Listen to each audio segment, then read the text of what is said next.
Memasuki musim penghujan, pemerintah Provinsi DKI membangun kolam retensi di wilayah Cilincing, Jakarta Utara. Dengan adanya kolam ini diharapkan mampu menampung air hujan dan mencegah banjir di DKI Jakarta.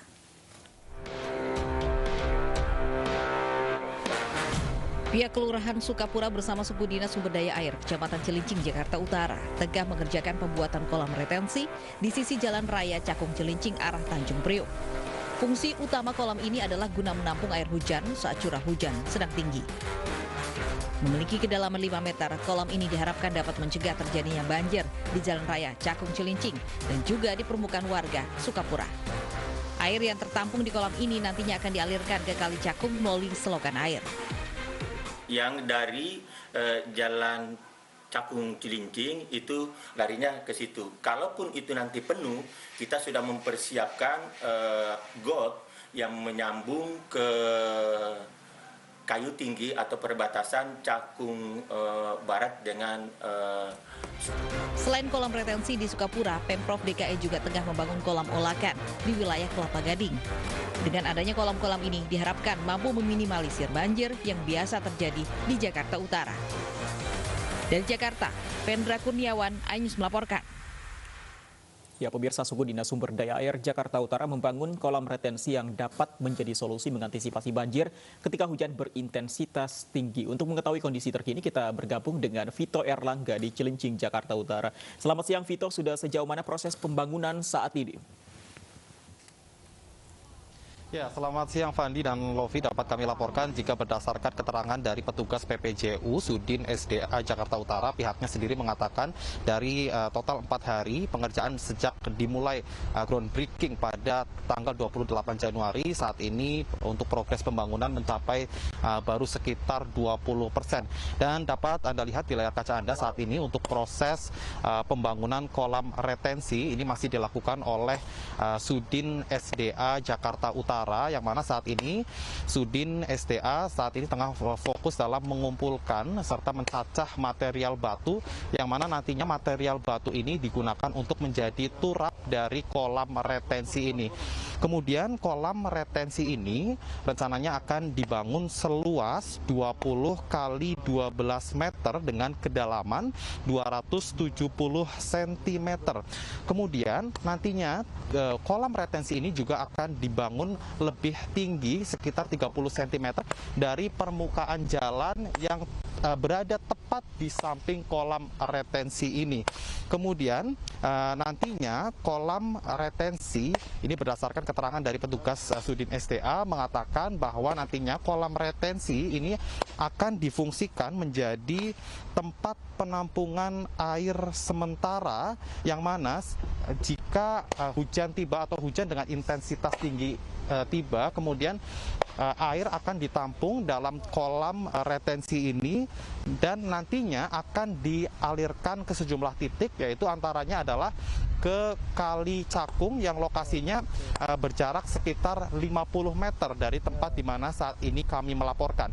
Selain itu juga para petugas dari Sudin SDA ini juga nantinya akan membangun saluran drainase yang nantinya akan terhubung ke sejumlah titik guna mengurai air atau intensitas hujan yang turun yang cukup deras atau cukup tinggi di kawasan ini, dan diharapkan untuk proyek pengerjaan dari kolam retensi ini bisa selesai sekitar 40 hari mendatang, dan diharapkan kolam retensi ini menjadi salah satu solusi bagi masalah banjir khususnya di wilayah Cilincing dan pada umumnya di wilayah DKI Jakarta.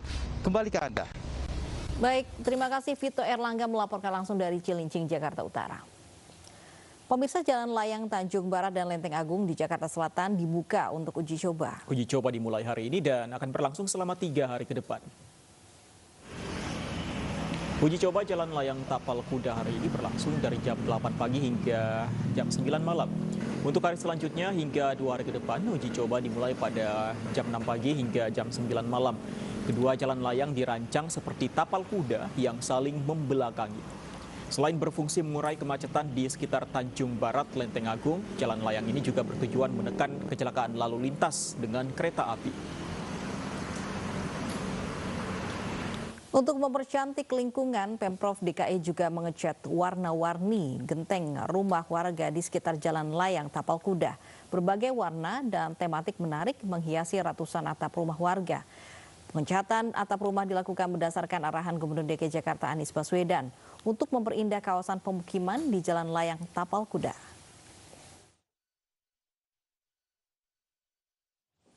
Hari ini hingga Selasa mendatang dilakukan uji coba flyover Lenteng Agung dan Tanjung Barat, Jakarta Selatan. Dan untuk mengetahui kondisi terkini, kita sudah terhubung dengan Lineke Utsiki di Tanjung Barat, Jakarta. Selamat siang Lineke, bagaimana uji coba flyover Tapal Kuda hari ini?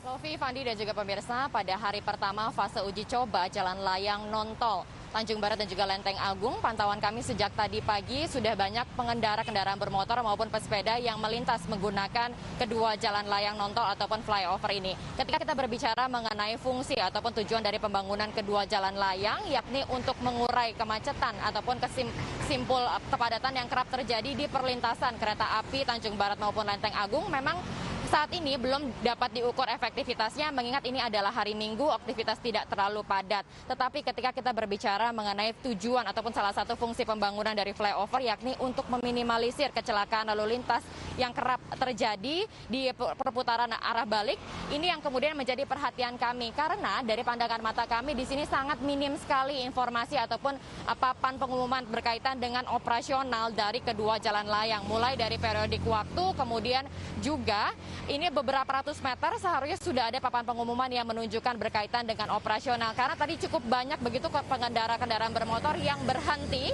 di pinggir jalan dan kemudian menanyakan kepada petugas berkaitan dengan operasional. Bahkan tak jarang ada pengemudi mobil yang melambatkan laju kendaraannya untuk kemudian memutuskan apakah akan menggunakan jalan layang ataupun tidak. Tidak hanya itu saja, bahkan juga cukup banyak pengendara kendaraan bermotor roda 2 yang kemudian melawan arah.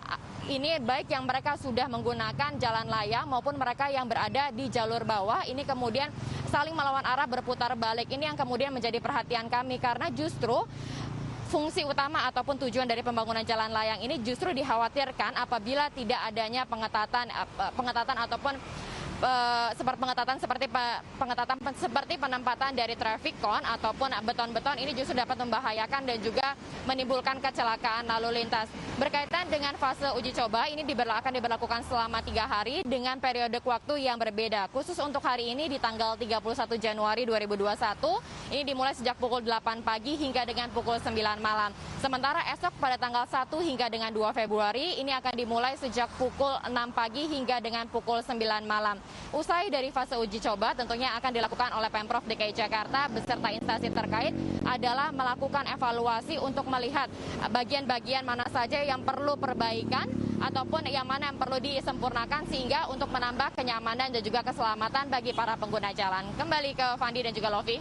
Nah, yang paling penting kalau sudah ada infrastrukturnya, yang paling penting adalah kesadaran, ketertiban para pengendara dalam berlalu lintas. Terima kasih, Lineke Utsiki, untuk laporan Anda.